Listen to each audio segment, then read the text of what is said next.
बोलो गायत्री माता की जय। प्रभु गुरुदेव की वंदनीय माता जी की। ओम भूर्भुवः स्वः तत्सवितुर्वरेण्यं भर्गो देवस्य धीमहि धियो यो नः प्रचोदयात्। सभी भाई बहनों को मेरा प्रणाम। भाइयों बहनों, आज मैं गायत्री के जो शब्द हैं गायत्री मंत्र के, उसमें मैं कुछ प्रकाश डालूँगा। गायत्री मंत्र के जो शब्द हैं, देवस्य धीमहि धियो यो न प्रचोदयात्। देवस्य देव, देवी का दमन, वह वाराही निष्ठा सह सिंहिनी धारणी। देवश दे दे दमन,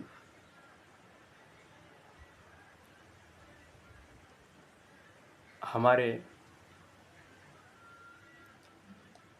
इंद्रियों का दमन, आत्मनियंत्रण। हमारी जो 10 इंद्रियां हैं, 5 काम इंद्री और 5 ज्ञान इंद्री।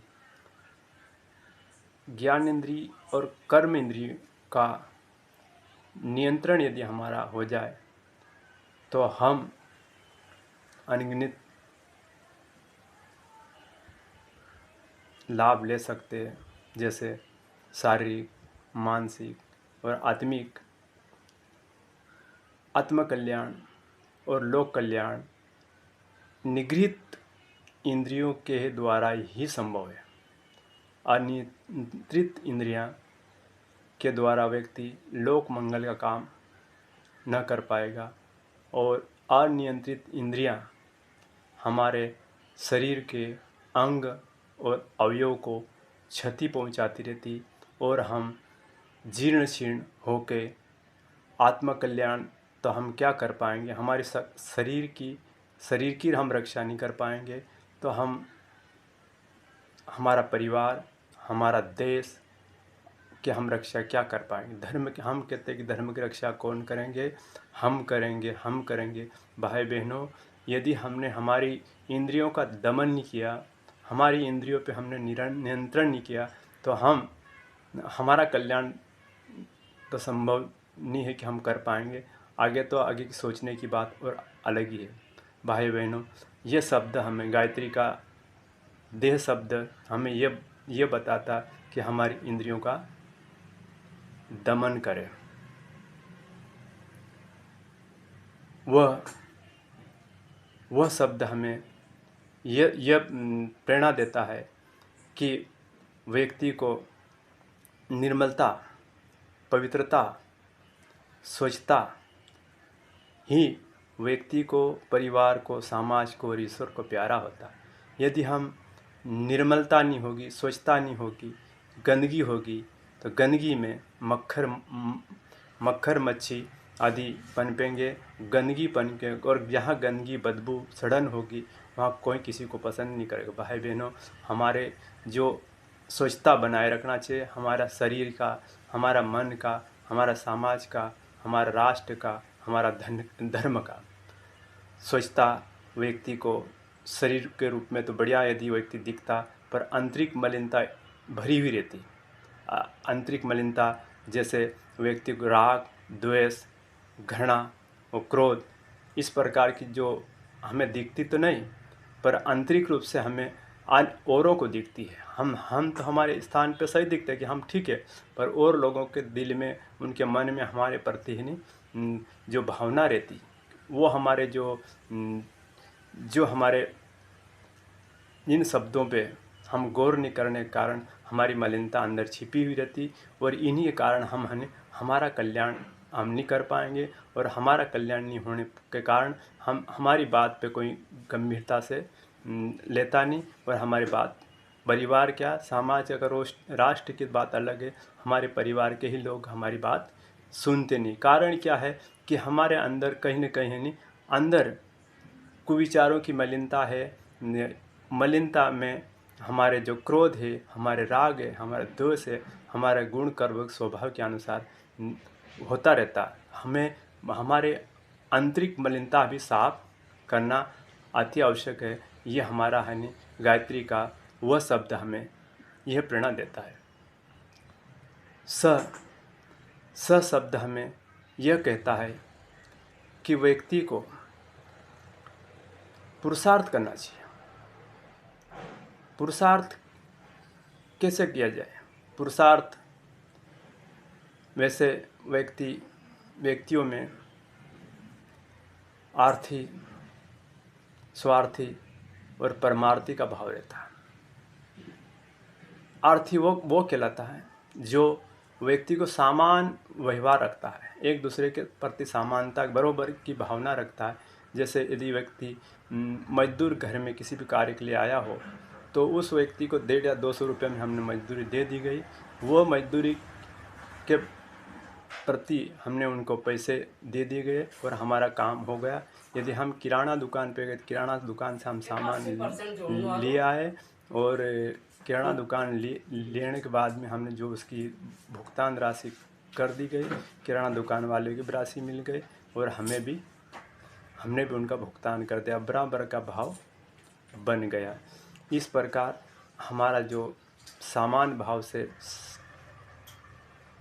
अर्थी का भाव बनता है और स्वार्थी वो कहलाता है कि दूसरे व्यक्ति को तकलीफ देके, कष्ट देके व्यक्ति अपना स्वार्थ सिद्ध करता। अपना स्वार्थ साधने के लिए व्यक्ति नाना प्रकार के दुष्कर्म, नीति अनीति का लाभ लेके व्यक्ति को कष्ट देता रहता और उन्हीं कष्टता के कारण व्यक्ति खुद तो स्वार्थ सिद्ध कर ही लेता, दूसरे को भी तकलीफ और हानि पहुंचाता रहता। और व्यक्ति जब दूसरे को हानि पहुंचाएगा तो असंतुष्ट रहेगा, परेशान रहेगा। परेशानी का कारण क्या है? खुद ही है। ये हमें स्वार्थी शब्द प्रेरणा देता है। इसी प्रकार हम परमार्थ व्यक्ति वो कहलाता जो व्यक्ति स्वयं को कष्ट देगा, स्वयं को हानि पहुंचाएगा। आर्थिक रूप से व्यक्ति नुकसान तो करेगा किंतु आत्मिक उसको शांति मिलेगी, संतोष मिलेगा। परमार्थी हमें स शब्द से प्रेरणा मिलता कि व्यक्ति को परमार्थ के रूप में कार्य करते रहना चाहिए। परमार्थ ही व्यक्ति का आत्म कल्याण होगा और परमार्थ में ही लोक कल्याण होगा। और भाई बहनों, मानव जीवन की सही उपयोगिता परमार्थ कार्य में ही सिद्ध होगी। परमार्थ कार्य में ही व्यक्ति को परमानंद की सुख प्राप्ति होगी। यह देवस्य शब्दों का हमने कुछ प्रकार डाला। धीमहि शब्द हमें यह कहता है, जिस धी शब्द ये मुग्दल ऋषि से मैत्रेय ऋषि ने पूछा था कि हे ऋषिवर, मुझे धी शब्द से प्रेरणा किस प्रकार प्राप्त की जाती है और इससे व्यक्ति सद्मार्ग पर कैसा कार्य करे। धी कर्म ही धी है और कर्म करने के लिए व्यक्ति को धी तत्व की होना आवश्यक है। और जिस व्यक्ति में ईश्वर की कृपा दृष्टि होती है वो व्यक्ति धी तत्व की अधिकता होती है और धी तत्व की अधिकता से ही व्यक्ति परम सुख, परमानंद, लोक कल्याण, रुचि और उत्साहित और साहसी होता। धी तत्व की कमी होने के कारण व्यक्ति निराश, हताश बना हुआ रहता। भाई बहनों, धी तत्व की अधिकता बढ़ानी चाहिए। धी तत्व में बलों की धन बल, धैर्य बल, साहस बल, आत्म बल, पुरुषार्थ बल, मित्रता बल, ये आदि बल, वैसे 8 प्रकार के बल बताए गए। 8 प्रकार के बल के साथ में हमें ज्ञान की भी अति आवश्यकता रहती है। क्योंकि लोक कल्याण के लिए, लोक मंगल, पुरुषार्थ के लिए हमें दोनों चीज़ की आवश्यकता पड़ती है। बल की भी आवश्यकता पड़ती और ज्ञान की भी। ये हमें हमारे सामर्थ्य के अनुसार हमें एक प्रतिभा से संतुष्ट नहीं होना चाहिए और एक प्रतिभा बढ़ गई और दूसरी बढ़ाना, तीसरी बढ़ाना, इस प्रकार हमें प्रतिभा का विकास विस्तार करता रहना चाहिए। ये हमें धी तत्व है नहीं, गायत्री का धी तत्व।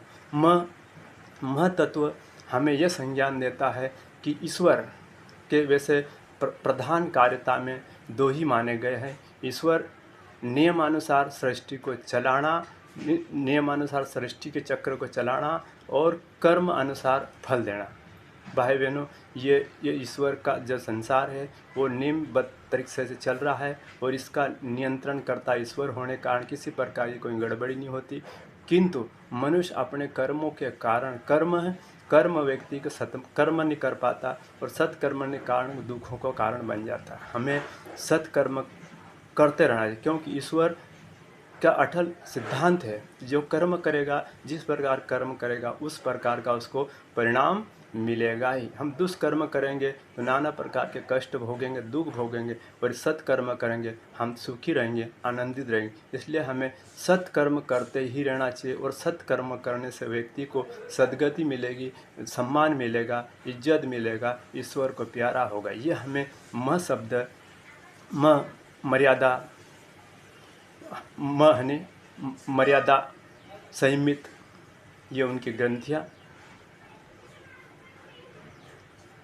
ही हमें यह बताता है। स्फुटा तप हमें यह बताता है कि व्यक्ति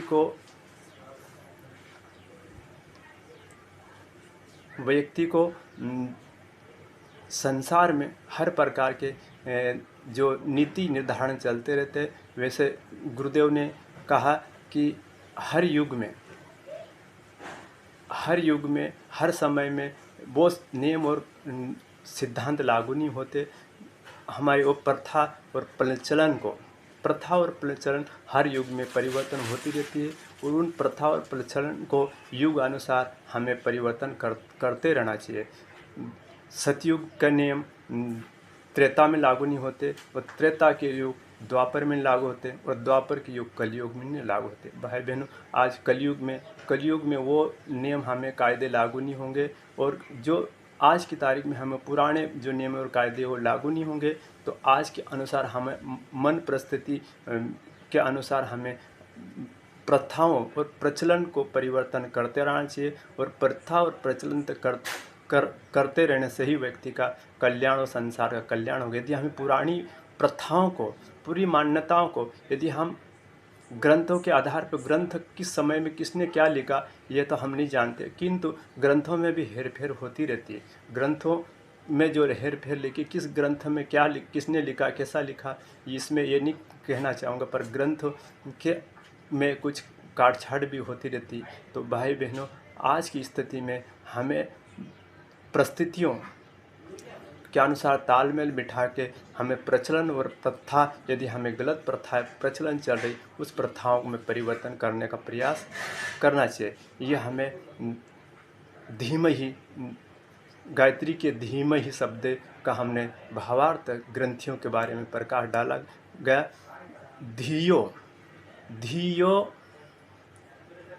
धी मेघा दूरदर्शी,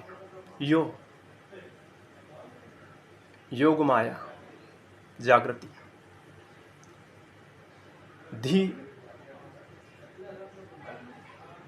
मृत्यु, जीवन और मृत्यु के पहलू को व्यक्ति को समझना बेहद जरूरी है। जीवन क्या है, मृत्यु क्या है, और जीवन व मृत्यु के पहलू को यदि हम नहीं समझ पाएंगे तो हमारा जीवन व्यर्थ ही हमारा जीवन नष्ट होता रहेगा और हमारा मानव जीवन की उपयोगिता हम समझ नहीं पाए और हमने मानव जीवन जो हमें कहते हैं कि बड़ी भाग्य से हमारा मानव जीवन प्राप्त हुआ और उसकी उपयोगिता हम नहीं कर पाए। भाई बहनों, मानव जीवन की उपयोगिता मृत्यु को ध्यान में रखते हुए यथासंभव हमें हमारे जीवन के कल्याण के लिए जहाँ बन पड़े वैसे उस तरह की तप, साधना, आराधना, सेवा और हर प्रकार के प्रयत्न करते रहना चाहिए। ज्ञान अर्जन करना चाहिए, सेवा करते रहना चाहिए, परोपकार करते रहना है, जिससे हमारी मृत्यु भी यदि आ जाए, हमारे दरवाजे पे खड़ी हो मृत्यु हमें लेने भी आ जाए, तो मृत्यु के समय हम निसंकोच होकर मृत्यु वक्त भी आनंद प्रफुल्लित होकर हम मृत्यु को स्वीकार करें। ये भाव हमारे धी शब्द कहता है। यो शब्द हमें यह बताता है कि संसार में धर्म में जो विडंबना फैली,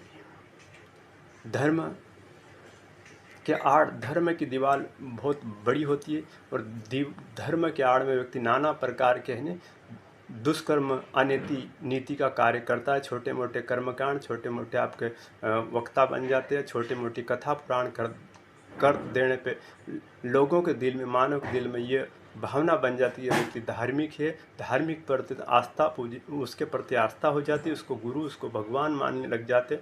पर वह गुरु और वह भगवान, वो गुरु और भगवान के प्रत्यय के आड़ में वो कर क्या रहा, ये वो जो उचित काम के जगह अनुचित भी करने लग जाते और अनुचित कार्य हमारे भारतीय धर्म तंत्र में होता रहा और हो रहा। उन्हीं आडंबर को यदि अनुचित हो रहा तो उन आडंबर को हमको रोकना चाहिए और आडंबर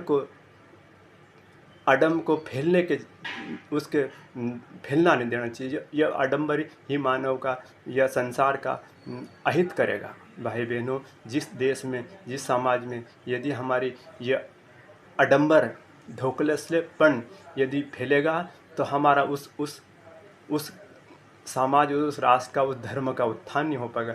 भाई बहनों, हमें धर्म की विडंबनाओं को रोकना चाहिए और ये हमें प्रयास करना चाहिए कि व्यक्ति को सामाजिक प्राणी होने के नाते समाज में फैली हुई विडंबनाओं को रोके। ये हमें यो शब्द कहता है। और यो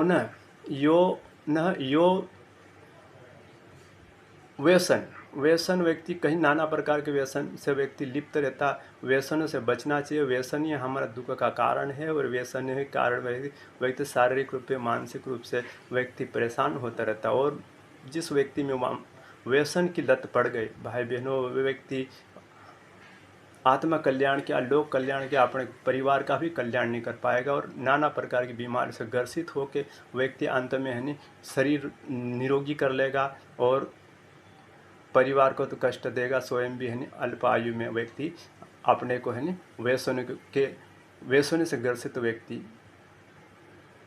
परिवार को कंगाल करके मृत्यु के कागार पर पहुंच जाता। व्यसन के साथ नो धियो यो शब्द हमें कहता है कि व्यक्ति को सावधान रहना। सावधान बड़ी चीज़ है भाई बहनों। सावधानी यदि नहीं रखी तो व्यक्ति नाना प्रकार के व्यक्ति संसार में, समाज में, राष्ट्र में जो चल रहे, यदि सावधान नहीं रहा तो व्यक्ति को निगल जाएंगे। छोटी मछली को बड़ी मछली खाती, गरीब को अमीर खाता रहता और उसको कंगाल करता। भाई बहनों, हर स्थिति में व्यक्ति को सावधान रहना चाहिए। सावधान रहोगे तो ही संसार में आप अपने आप को सुरक्षित रख पाओगे, अन्यथा आप परेशान हो जाओगे। भाई, ये नो शब्द हमें यह बताने का प्रयास करता कि व्यक्ति को सावधान रहे।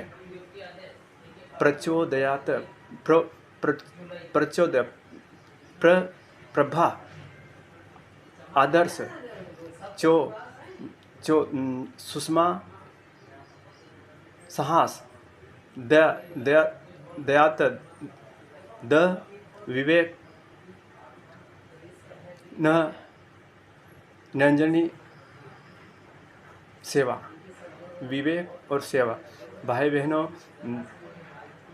प्र शब्द हमें यह कहता है कि व्यक्ति को निर्धन हो, गरीब हो या किसी प्रकार की कोई उस व्यक्ति में छोटी बड़ी गलती हो गई या वो व्यक्ति में बुद्धिमत्ता की कमी होने के कारण किस प्रकार का भी यदि वो भाव बना हो, उस व्यक्ति में सामान भाई का व्यवहार करना चाहिए। उससे किसी प्रकार राग द्वेष नहीं करना चाहिए। ये हमें वो प्रशब्द हमें बताता है। जो हमें वो ये कहता है सत्संग मतलब सत्संग करते रहना चाहिए। सत्संग मतलब अच्छे लोगों को, अच्छे विचारों वाले व्यक्ति से तालमेल बिठाता रहना चाहिए। अच्छे ग्रंथों को पढ़ना चाहिए। कुविचारों को हटाने के लिए हमें सत्य करना, सत्य के साथ में नहीं रहना चाहिए। सत्य व्यक्ति करने से व्यक्ति को विचार हटते रहते हैं। हर स्थिति में व्यक्ति को सत्संग करता रहना चाहिए और सत्संग से हमें ये प्रेरणा मिलती कि अच्छे श्रेष्ठता का धारण करना चाहिए। ये हमें दया तैया कहता आत्मग्लानि जैसा कोई कार्य नहीं करे। जिस व्यक्ति को आत्मग्लानि जैसा कार्य कर आत्म उसकी धिक्कारेगी। भाई बहनों, ये हमें शब्द ये कहता कि व्यक्ति को ऐसा कार्य नहीं करना चाहिए जिसके अंत में हमको पछताना पड़े। फिर अंत में हमारा वह है विवेक, सेवा। भाई बहनों, सेवा व्यक्ति को यदि हमें सभी तरह से हम परिपूर्ण हो जाएंगे तो हम मानव सेवा में हम प्रस्तुत हो जाएंगे। मानव सेवा तभी हमारी उपयोगिता होगी जब हम स्वयं अपने आप को है नहीं उस योग्य बना ले, हम उस योग्य सेवा करने के योग्य बना ले, तो ही हमको उस सेवा कराने वाले को भी हमारी वो उपयोगिता होगी। अन्यथा यदि हम इन स्थितियों में है नहीं राग द्वेष में हो और यदि सेवा कर रहे तो उसका उतना प्रभाव नहीं करेगा। ये हमें सेवा का महत्व दयातक का है नहीं शब्द का।